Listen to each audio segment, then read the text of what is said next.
قل إن الفضل بيد الله يؤتيه من يشاء والله واسع عليم يختص برحمته من يشاء والله ذو الفضل العظيم ومن أهل الكتاب من إن تأمنه بقنطار يؤده إليك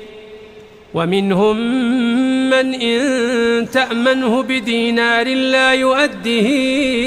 إليك إلا ما دمت عليه قائما ذلك بأنهم قالوا ليس علينا في الأميين سبيل ويقولون على الله الكذب